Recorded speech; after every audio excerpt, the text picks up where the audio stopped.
বিকাশ কিছু লোকের মাঝখানে দাঁড়িয়ে গ্রামের বিকাশের কথা বলছিল।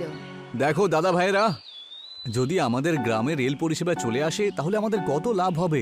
আমরা পাহাড় থেকে খুব সহজেই নিচে যেতে পারবো, আমাদের বাচ্চারা পড়াশোনা করতে পারবে আর আমাদের ব্যবসা আরো বেড়ে যাবে।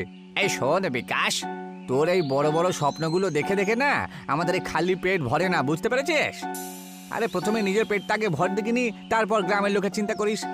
জমিদার বাবু দেখুন, ও আবার নিজের রেল পরিষেবার কথা বলে যাচ্ছে। হ্যাঁ বিকাশ, তোমার মতন পড়াশোনার লোকজন স্বপ্নের জগতেই সবসময় বাস করে। আরে প্রথমে তো তুমি তোমার বাবাকে বাড়িতে বসে খাওয়াতে শুরু করো, তারপরে গ্রামে রেল পরিষেবা নিয়ে আসবে। বিকাশ চুপচাপ বাড়ি চলে গেল।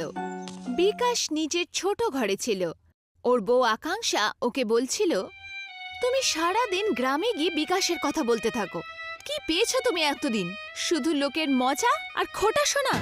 আকাঙ্ক্ষা, আমি কিছু ভুল বলছি না। গ্রামের ভবিষ্যতের কথা বললে পরে এতে ভুলটা কি বলো তো? আমার তো তোমার এই বড় বড় কথায় কিছু যায় আসে না। আমি শুধু এইটুকু জানি, আমি প্রত্যেকদিন তোমার জন্য গ্রামের কথা শুনে শুনে চিন্তায় পড়ে গেছি। তখনই ওর বাবা বলদেব সেখানে এসে পৌঁছালো আর বিকাশকে বলল, বিকাশ, এইসব কতদিন চলবে? আমি আর পরিশ্রম করতে পারবো না বাবা। এই বয়সে আমার আর হাড়ে জোর নেই বাছা। বাবা, আমি বুঝতে পারছি, কিন্তু এই গ্রামটাকে পাল্টানোর একটা স্বপ্ন দেখেছি আমি। আর এই স্বপ্ন দেখে পেট ভরে না খোকা। আমি তোকে পড়াশোনা করিয়েছি এইটা ভেবে যে তুই বড় হয়ে চাকরি করবি আর আমার বাড়িটাকে দেখবি, কিন্তু তুই তো কোথাও চাকরি পাচ্ছিস না খোকা।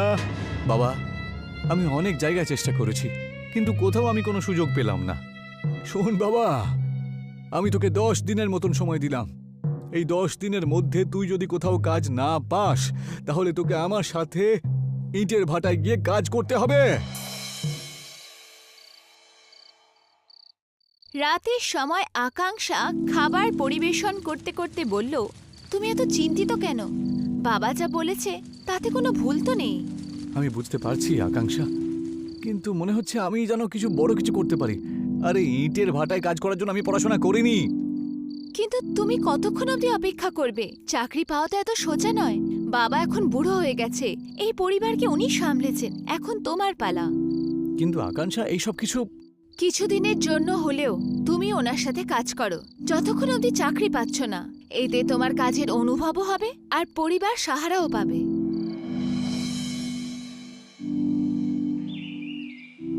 পরের দিন বিকাশ নিজের বাবা বলদেবের সাথে ভাট্টে পৌঁছালো। জমিদারের বউ অর্চনা মজদুরকে নির্দেশ দিচ্ছিল। যখনই ও বিকাশকে দেখল, ওর হাসি পেয়ে গেল। আরে, এ তো আমাদের গ্রামের বিদ্যমান মহাশয়। কি ব্যাপার বিকাশ, এখনো তোমাকে ইটের কাজ করতে হচ্ছে? সব কামই তো সম্মানজনকই হয়। এইসব কথা বলা তো তুমি খুব ভালো করে জানো, কিন্তু যখন আমি তোমায় বলেছিলাম যে নিজের বাবাকে সাহায্য করো, তখন তো তোমার এই কাজটা ছোট বলে মনে হতো। কিন্তু বিকাশ সেই কথায় কোনো মন দিল না।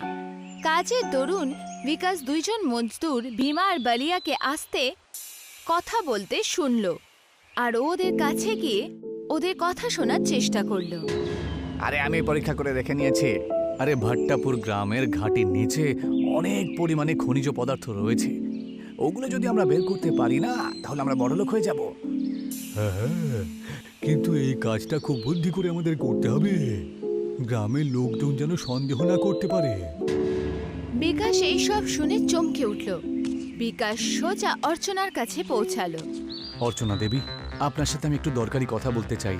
কি হয়েছে বিকাশ? তুমি কোথাও ইট ওঠাতে ওঠাতে কোনো নতুন যোজনা তো বানাওনি? আরে এখন ঠাট্টা করার সময় নয়। ইট ভাটাতে কাজ করে দুজন শ্রমিকের কথা আমি সব শুনতে পেরেছি, জানেন তো?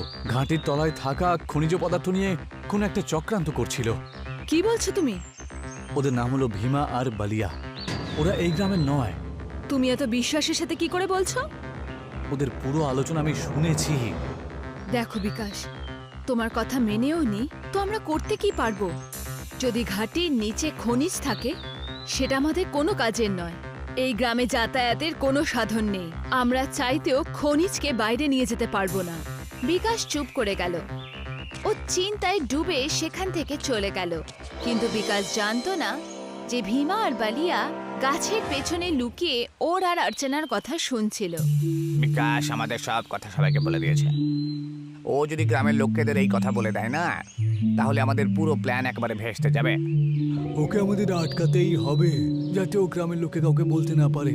সেই জন্য জমিদারের বউ অর্চনা দেবীকে তুলে নিতে হবে। হ্যাঁ, আর তার সাথে ওর বউ আকাঙ্ক্ষাকেও। তাহলে ও আমাদের কথা শোনার জন্য একেবারে প্রস্তুত থাকবে।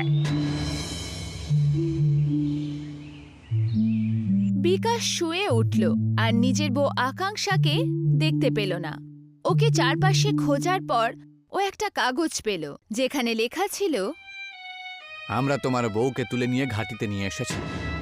খনিজের কথা যদি তুমি কাউকে বলো, তাহলে কিন্তু তোমার জন্য এটা একেবারেই ভালো হবে না। বিকাশ চিঠি পড়ে ঘাবড়ে গেল। তখনই সেখানে জমিদার এসে পৌঁছালো। ওর হাতেও সেই একই চিঠি ছিল। এই সব কিছু তোমার জন্যই হয়েছে। আমার বউকে কেউ অপহরণ করে নিয়েছে। এখন তুমি যদি ওকে ফিরিয়ে আনতে না পারো, তাহলে তোমার জন্য এটা কিন্তু ভালো হবে না।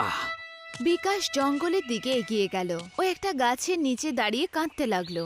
হে ঈশ্বর, আমি এমন কি অন্যায় করলাম যার জন্য আমার বউ আর গ্রামের উপরে এত বড় বিপদ এলো? তখনই সেখানে একটা হরিণ এসে দাঁড়ালো। ও কিছুক্ষণ বিকাশকে দেখলো। হঠাৎই একটা বাঘ এলো আর হরিণের ওপরে ঝাঁপানোর জন্য তৈরি হলো। একে রক্ষা করতেই হবে। বিকাশ হরিণ আর বাঘের মাঝখানে দাঁড়িয়ে গেল। বাঘ মানুষের আওয়াজে বলল, সরে যাও আমার রাস্তা থেকে, এটা আমার শিকার। আরে তুমি মানুষের মতো কি করে বলতে পারো? আমি হলাম একজন মায়াবী বাঘ। এটা আমার খাবার, আর তুমি এটা খাওয়া থেকে আমাকে আটকাতে পারবে না। আরে যদি কাউকে খাবারই হয় তাহলে আমাকে খেয়ে ফেলো, কিন্তু এই নিরীহ হরিণটাকে তুমি ছেড়ে দাও। হঠাৎই বাঘ আর হরিণ রং বেরঙের আলোর সাথে গায়েব হয়ে গেল। ওর জায়গায় একজন সুন্দর পুরুষ প্রকট হয়ে গেল। আমি হলাম বনরক্ষক। তুমি অনেক বড় বলিদান দেওয়ার মতন একটা জিনিস উপস্থাপনা করেছো। বলো, তোমার কি ইচ্ছা রয়েছে? আমার বউ আর জমিদারের বউকে অপহরণ করে নেওয়া হয়েছে। গ্রামে যাতায়াত করার মতন কোনো সুযোগ সুবিধাও নেই, যার ফলে আমরা গ্রামের সম্পদগুলোকে রক্ষা করতে পারি। আমি তোমার ভালো আর গ্রামের ভালোর জন্য বিশেষ কিছু অবশ্যই করব। তুমি আবার ইট ভাটাতে ফিরে যাও। বিকাশ ইটের ভাট্টার কাছে এসে পৌঁছালো। হঠাৎই ভাট্টা থেকে একটা ধামাকা হলো। যখন ধোঁয়া সরে গেল, ওখানে তখন ইটের একটা সুন্দর জাদুই ট্রেন দাঁড়িয়েছিল। ট্রেন থেকে একটা আওয়াজ এলো, আমি জাদুই ইটের ট্রেন।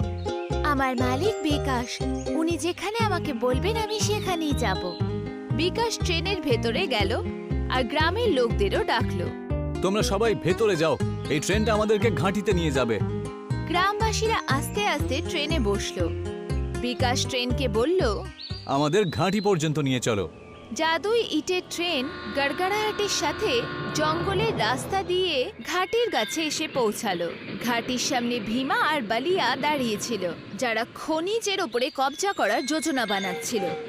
আর এই শব্দটা কোত্থেকে আসছে?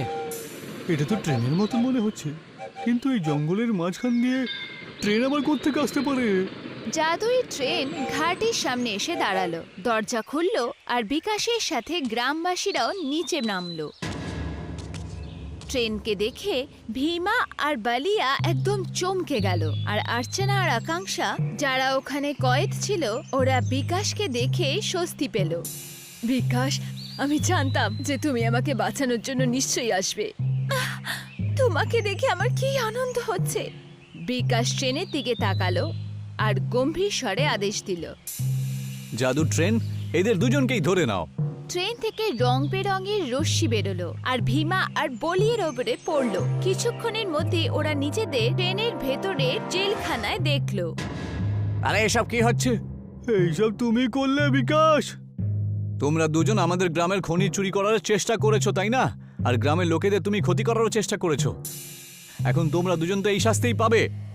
বিকাশ গ্রামবাসীদের দিকে তাকিয়ে আর গলায় জোর নিয়ে বলল, বন্ধুরা, আমাদের গ্রামের এই ঘাটির নিচে বিশাল খনিজ সম্পদ রয়েছে, বুঝতে পেরেছো? কারোর উপর নির্ভর থাকার আমাদের আর কোনো দরকার নেই। ওই খনিজ পদার্থ বের করে ওগুলো আমরা শহরে বিক্রি করব, আর আমাদের গ্রামের উন্নতি হবে তাতে।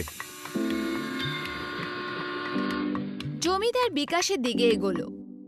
তুমি যা বলতে তা নিয়ে সবসময় ঠাট্টা করতাম, কিন্তু আজ আমায় মানতে বাধ্য করেছো যে তুমি আমাদের গ্রামটাকে সত্যিই পাল্টানোর একটা সাহস দেখিয়েছো।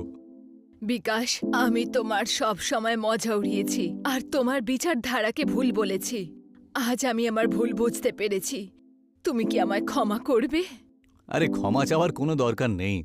এখন আমরা একসাথে নিজেদের গ্রামের উন্নতি করতে হবে। ওই দিন থেকে গ্রামবাসীরা খনিজ বার করার কাজ শুরু করলো। জাদুই ট্রেন খনিজকে ঘাঁটি থেকে গ্রামে পৌঁছানোর কাজ শুরু করে দিল। আর আস্তে আস্তে গ্রামের চেহারা বদলে গেল। যেখানে ঝুপড়ি ছিল সেখানে সুন্দর ঘর, স্কুল, হোটেল আর বাজার তৈরি হয়ে গেছিল। এখন বিকাশে গ্রামের চারদিকে খুশি আর সমৃদ্ধির পরিবেশ ছিল।